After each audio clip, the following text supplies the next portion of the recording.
All right. Guess who's back, y'all? I know it's been a minute. You haven't seen me. I'm Sandra Sheffer, host of Racing the Races. I dropped a video a couple of days ago to just give you a little bit of an idea of what it was all going to look like. And so this is my first time back, I think, since probably early in the fall. It's been like a few months. It's been a few months. But I got to watch some of the board meeting yesterday, and Aretha and I, we talk all the time, and she saw it the week before. And it was like important that we kind of came on here and just dropped a little bit of knowledge about the school board, because there's some things that people need to pay attention to that are happening. The part that I heard about was, they're trying to shorten the school days to 4 days. They're trying to add some additional days, start earlier so they can finish earlier, so people are done with the break. Not sure how much community input they're going to get before they make those kind of decisions. But yeah, we just wanted to come on here and talk about that. So that was a lot of talking from me, Senator Shepard. Y'all kind of know me. You guys have been seeing me for the last couple of years. I'm back, and we're gonna be back. And today, Aretha's Wimberly she's gonna introduce herself to you and tell us all of what she's gonna talk about. And then we're gonna go ahead and start talking about what the school board is trying to do in the next before January, I think it is. Go ahead. Hi, well, this is Aretha Wimberly. I'm the CEO and founder of a new nonprofit here in Broward County, and it's called Save Broward. With that intent, the mission is right there in the name, to save Broward. And we're here trying to make an impact in our community by way of education, engagement, and empowerment. Sharing the facts and closing the disconnect between our folks who are really here on the ground in our communities, a lot of our neighbors who are really involved and engaged. And they really just need folks who will just come out and give them the facts of what's really going on. So thank you, Sandra Chefrere. You and Racing the Races have been phenomenal in your support of our Grandma How Are You Doing initiative. We couldn't have done it without you. We've been rocking strong for 8 months now, thanks to supporters like Racing the Races, South Florida Hunger Coalition, and just the phenomenal grandmas in our community. Kids in Distress for allowing us to reach out to those grandmas in their kinship program. And what that's all about is connecting grandmas who are parenting or supporting youth in Broward County with information and resources, which tags right into your topic this evening with the school board. So, well, I'll go ahead and I watched the meeting yesterday. Okay. Oh, so okay, you can start with what you saw in the meeting, because I watched part of the meeting yesterday. Didn't get to see the whole thing, but I watched enough of the meeting that I was a tad bit annoyed by some of the things that I saw, some of the decisions that's going to be made. Um, so all I can do is smile, because one of the things that they were talking about is like the school days, make going down to a 4 day school week. I don't know how that works for people who have to work 5 days a week, particularly if they have like younger children. How's that going to work? Right. I do. And the other thing they talked about is maybe having the second quarter end right before the break. I mean, I guess I can understand that, but then that also means schools go start about a week or so earlier, which might be okay because summers are expensive. But I don't think it even changes that dynamic, because you end up getting out of school like a little bit earlier too. So the parents are still gonna have to pay for all of those weeks of summer school, right? It impacts like some people traveling schedule. So again, these are all things that are decisions that are being made. I'm not sure how much they listen to the stakeholders when they're having these conversations and making these decisions. But those are some of the things that I stuck out to me. And then they're also talking about how much money they had left, right? Because one of the things that they did was they gave the teachers a 4% raise, plus some bonuses and all of these things. And they listen, teachers, don't come after me. I'm not saying they don't deserve that, the money or anything like that. But one of the things that their problems that they're having is that they're running out of money. Not sure if they're going to be able to fund everything else, but I'm not going to say that teachers' pay is the reason why they don't have no money. All the other foolishness that they do, right? Get into contracts that they can't finish, mismanage the date. It's going how long it's going to take for something to get done. And the last point I want to make, and then you can either add to that or talk about some of the other stuff that was happening. There was a conversation about some property that the Urban League of Broward County was going to purchase from the school, right? I believe they entered into this contract like 4 or 5 years ago for a price that's probably not what market value is right now. And there's an issue about whether or not they're going to go ahead and breach this contract. Are they going to sell this place? So again, that's another mistake. I don't want to know if it's a mistake yet, but it sounds like it's about to be a mistake that's about to cost money that the board doesn't have, the school board doesn't have. And I mean, I think I said a mouthful. Sandra, there's just so much. It's so much. There is so much. I would really appeal to anyone in Broward County who has a vested interest in a youth, a child attending a Broward County public school. If you want to gift your child something, gift them your engagement with the activities that's happening with this school board. There are so many things that are going on that are really significant to our Black children that are being presented in a way that really isn't all encompassing of all the potential impacts on our children's learning environment. At the meeting yesterday, you hit on several of the things that they talked about. But one of the things I'm going to start with is they mentioned a couple of meetings ago, I think it was, that the school board, the Broward County Public School grade came out, and we're a B. So the whole county overall is a B? It's a B. They got a B rating. And the intent is to get it up to an A. So as you know, the superintendent came on with a $350,000 salary plus a $10,000 bonus to get us up to an A. Now, He's gonna say he ain't been here long enough. Hey, he's making some moves though that's going to actually impact a lot of the stuff that you mentioned. But part of that grading system, if I'm not mistaken, the ELA proficiency was like at 54. Okay, so they still have some ways to go to get to an A. But when you think about it for third graders, in 2021, the African American and Hispanic students' performance, they dropped by 3%. I'm going to from 54% to 51%. That was the pandemic, Aretha. No. That's the pandemic, but still during that same time period, white student performance decreased by 4%, going from 71 to 67.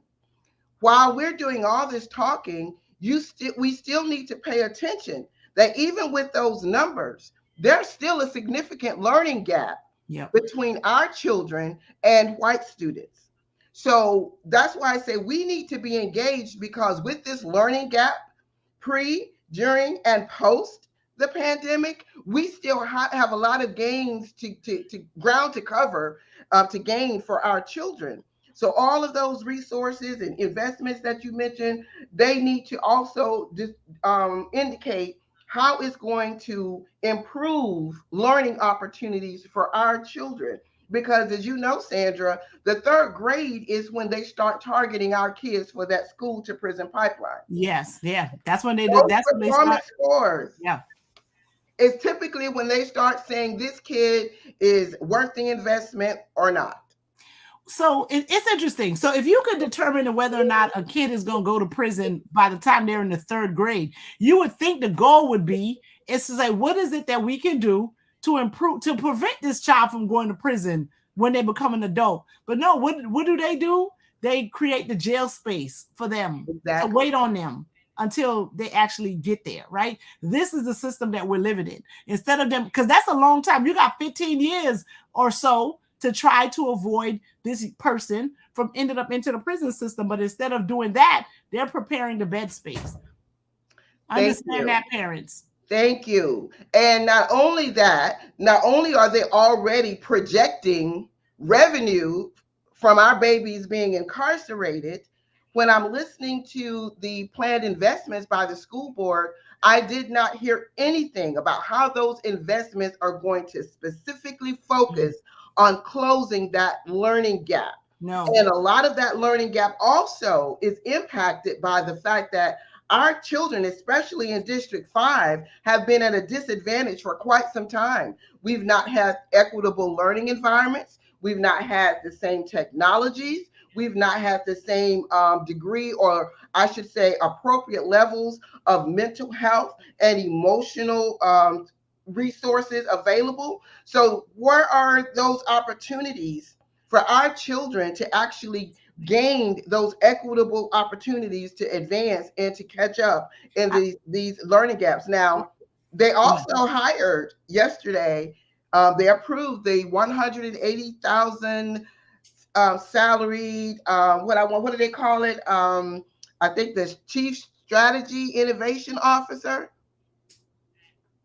$180,000 to this new position, one of several, but we still have unhealthy learning conditions and environments and on many of our campuses with And our when you say kids. unhealthy, we're talking down to the moldy sidewalks, right? Mhm. And these are things because I went to an event and I don't want to I don't want to diss the city, but I got to diss it just a little bit, right? So where did we go for the karaoke event? Liberia. Liberia Yes, celebrated their 100-year anniversary like about a month or so ago, right? And we went to an event, beautiful event put on by a great rep, the elected officials from the both cities, Hollywood and everything, and Daniel was there and everything like that, right? And then there was a school that I met at, and I don't want to call the school name. If you know the area, you'll probably know what school I'm talking about.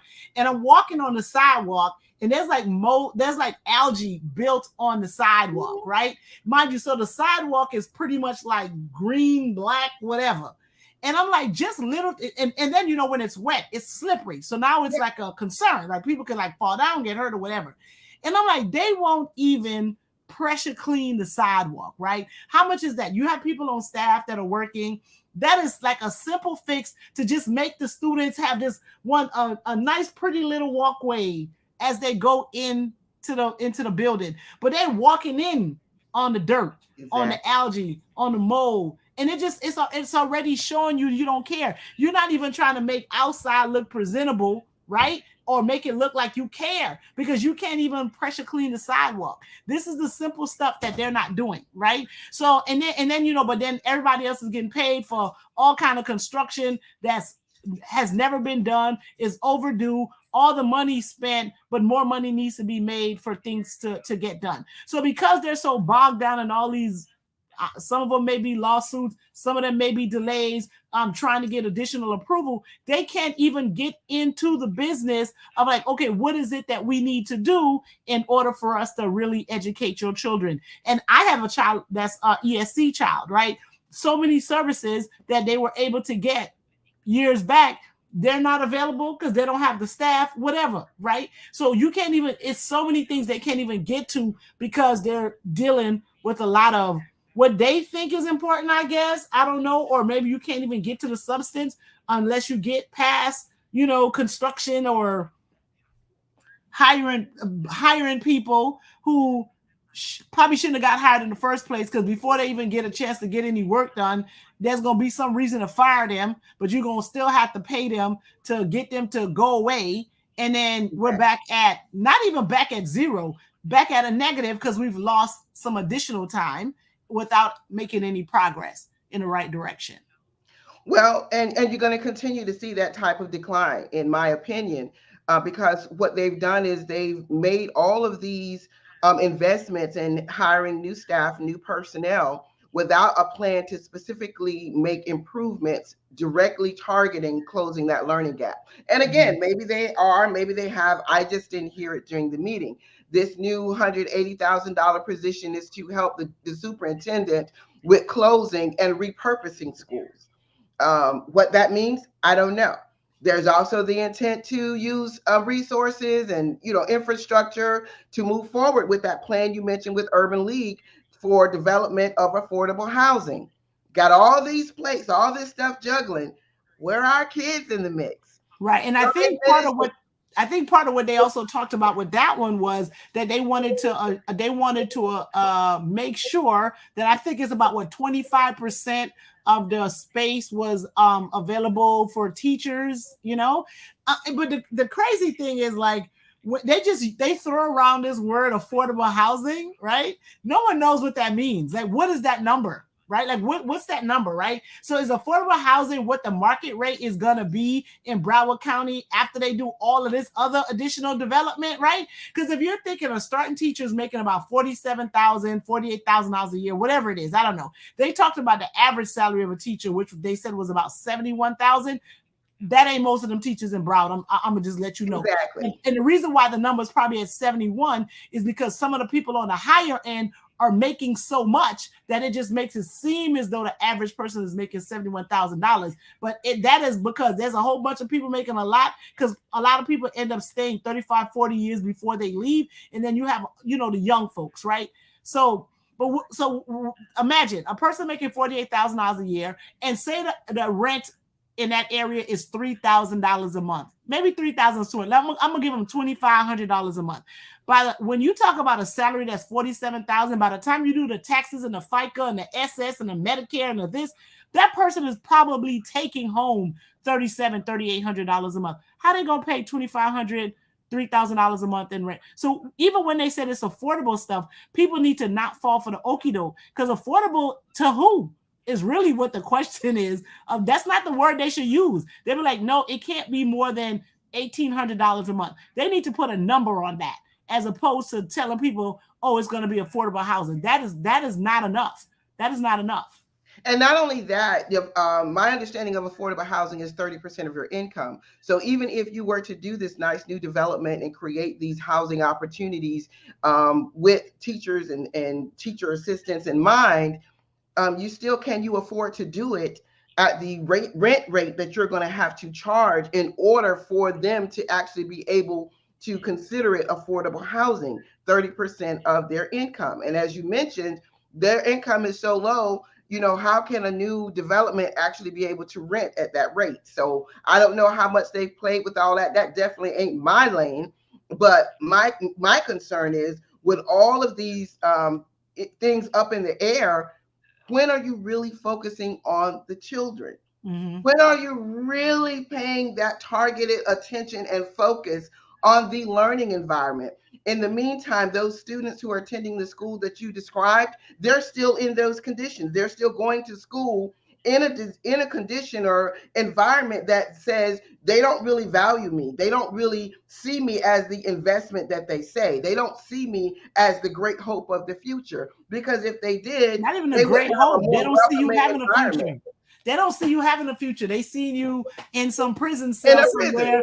Yeah, because you said bright. You said a hope. That's a lot. They don't see that. They don't even see you as part of the future, because they've Exactly. already made a place for you, which you don't have to accept that place at all, right? That does not, because they think that's where you're gonna be. That's absolutely not where you need to or should end up, right? But that's their thoughts. Like, why do we invest in someone that's not even gonna be part of the process? No kind of way, right? And you know what? And that's reflective in small things, very, very, very small things.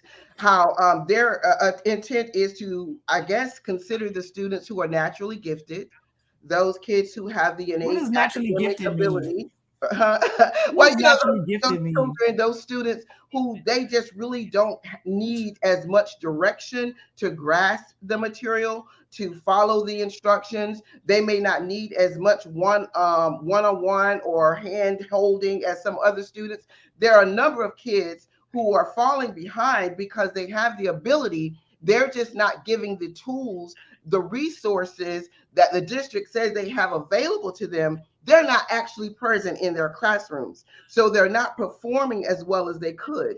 And not only academically, but even in the behaviors. There are different opportunities that the district says they have. You and I both attended school to prison pipeline committee meeting when they first met. That's And a they whole talked nother about something right all there. these number of new positions that are available and at the disposal of these principals to simply ask from the district. But where are they? When I listened to the meeting today, you got the technology advisory committee chair saying that they can't even get a strategic plan from the district to support deaf and hard of hearing students. And it's so crazy because during the meeting, I'm looking at my closed caption and it says, I poop. Oh yeah, I I was saw the like, what's post. I gibberish? saed the post. You couldn't So even read it. so It was some other language that was I mean, happening. I laugh, but one of our parents and involved community members, she even corrected me, thinking, like pointing out, no, imagine if this is the only way that you can engage fully is through this closed captioning. And so now you have a technology advisory committee chair who can assist with all these communication issues, but they don't even consider that student population important enough to focus on these things, to focus on improving communication channels, making sure all students have the tools to excel to their optimal capability. They don't look at it that way. They're not doing that. They're doing things that's going to uplift individuals, to uplift individual careers, to spotlight folks and make folks, feel praiseworthy. But at the end of the day, where are our children? Are they really getting what they deserve from a public education institution? And then additionally today, back on that communication, we Mhm. had the North Advisory Chair, who's also a parent, saying how her elementary school students were missing for 2 hours. Her and her husband didn't know where their kids were. And there was no thing in the communication channel, nothing that anybody could do to assist her in knowing where her kids are. The kids knew where they were. These are elementary school students. And this is what I'm saying. They're saying all these pie in the sky things, but these plans and these objectives, but you got these basic, You real giving them too time much. You calling them discipline. pie in the sky stuff. I don't what they're not eat what. What are they doing as pie in the sky? What they do is waste 8 to 10 hours of people's day every other Tuesday, or how often they have these meetings. You sit through them, and I'm just like, what did I just do with my life? Luckily, I can, I don't know, multitasking isn't a real thing, right? But I'm usually doing something else while I'm listening to the meeting, and I'm just like, and then they argue, and then they get the comment, and then the people say what they're gonna say, and then they end up like, oh well, let's table this, or no, they can't agree, or whatever they agree on. You be like, well, that of all the things y'all decide that y'all gonna say yes to, this is what you settled on. I mean, it is insane, right? And so I'm just gonna have to say it this way, because this is the nicest way that I could send this message. I don't think anybody should run for office unopposed, right? Amen to So those of you who've been watching and paying attention, y'all need to sign up, like, right? And then y'all be like, well, you over here talking, you need to sign up too. Well, I understand that. You know what I'm saying? I understand it. And I'm not saying I shouldn't, but I'm telling you. But see, I got a mouth problem, so So, but what I'm saying is that we really need to just get some regular folks who's truly in the business of children to get on that board. Those folks say that like when they're trying to get you to vote for them, but we've seen it time and time again. Once God. they get there, they talk about everything but what's gonna make Everything but your this, kids. everything but what's gonna make Now, let me life say for those this students before we better. have to wrap up. Another critical reason that we need to vote, and this is not about Republican or Democrat, we need No. to be involved in this superintendent review committee about these books, because I went to that review committee this week. The community doesn't have an opportunity to engage or give any insight or recommendations to the board. I sat there and listened to them talk about it was very profane adult content, in my opinion. But what I did not see was one Black parent participating. There was one Black woman who was also a Broward County Public Schools employee. There were no Black fathers, and they were talking about a book that really related to a Black male youth's homosexual exploration or discovery or self discovery. And on this committee, They also had to talk about whether or not the Bible would stay in school because it was opposed by this person whose office, says he worships Satan. So we had to defend a book that was Kafir Boy, about this person who became a very prominent professor, and through the tennis opportunities, talk his book about his experience with the South African apartheid, and then having to deal with racism here in America. That book had to be defended. And so there are a number of very sensitive content books that are not receiving in feedback or a voice from Black parents, one way or the other. And the group that's really spearheading it, the Moms for Liberty, I applaud their efforts to keep sexual content out of the schools. But on the other hand, their leadership, her husband is out there in a sex scandal with a threesome because they were scheduled to have a threesome with some chick. She couldn't make it. The husband showed up. Now the husband says, the other woman says that the husband raped her. But now this is the leadership of the organization who says they have the moral fortitude to decide what's on the books at the schools, what's in the books on the shelves in media centers and libraries at the schools. So I said all that to say, get involved, vote. You got Democrats who are not paying close enough attention, and you got Republicans who are just saying that they're the highest moral character out there. But we know that both of those are not what's best for our children. So you Right. need to get involved and you need to pay attention. You need to be in these committees, even if you ain't on the committee. You need to be there to see what they're talking about, because whatever this group, this last week, there were 6 white women, 1 black woman, 1 white guy deciding what's in the schools for our So we're children. gonna have to definitely do a better job of posting that information to let people know when these types of things are happening. And so me and Aretha may be a little bit different on this, on the book thing, because I'm not really one that's big on censorship, because a book is out there, that doesn't necessarily mean that somebody has to read it. So I'm not one to say that just get rid of all the books like that. That's not my position. If there's a book in there that got some stuff that I'm like, I don't want my kid to read, or I don't particularly want to read, then I'm like, well, I just won't be the person that's consuming the information that's in that book. I don't want to be the one to say that book shouldn't exist at all, right? So we're going to definitely do a better job about, putting this information out there. And just another point, just to address Aretha specifically, is like about, children having access to this information. They don't have to. Again, because the book Well, is no, there. no, it's They not don't, that they don't hold on, have because the to, book is but there doesn't mean that the they have to parents read it. don't So, have an opportunity to do anything about that. We have public libraries that where all of this information can be available. My right, it could concern be is available, but mainly, that doesn't mean that the well, no, child my is thing gonna is be not just exposed to them that reading particular it. content.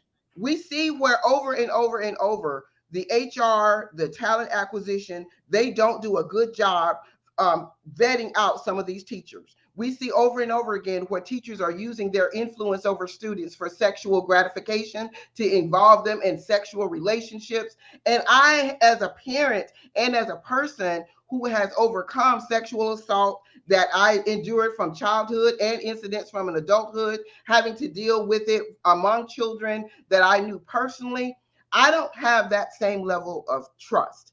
I just don't have that threshold of trust that I would trust these individuals to explore and discuss that type of content alone with my kids. So I It's so I not do about them just reading it. It's No, about, so I understand that. However, yeah, I am going, and you can. I want you to stand on your position if that's your position. I'm But standing on my I'm business. still also going to be the person that says that we're not. I don't think they should be censoring books like that and making them unavailable to everybody, right? And then in terms of like who my child is exposed to, particularly in the classroom and in public setting, again, we can't be 100% vigilant all the time. However, I know which room my child is going into every day for school. Now, Not all parents can say that. Many can't. Many parents cannot have that same if something statement. can happen, They don't know we that. can't You we don't have know there when has to a be a delicate balance. We substitute is can't live in a on space of school. paranoia. We cannot always be on the extreme of things, right? Because the idea that, oh, there's these, perverts that's all up and down the classrooms or whatever. And I'm not saying that one or two or three of them may not exist, but the idea that the school system is like infiltrated by them, I don't know if I necessarily subscribe to that. And I'm also one of those people that don't want to be on the extreme side of anything, right? Well, So for I me, one respect is that. too I get many. that. we're, Until they we're do going to continue. a better vetting process in the hiring, nope. Then I don't want No, them no, and talking about this kind I of agree with material with you. my I agree with grandkids. you that they need to do better. I agree with you that they need to do better.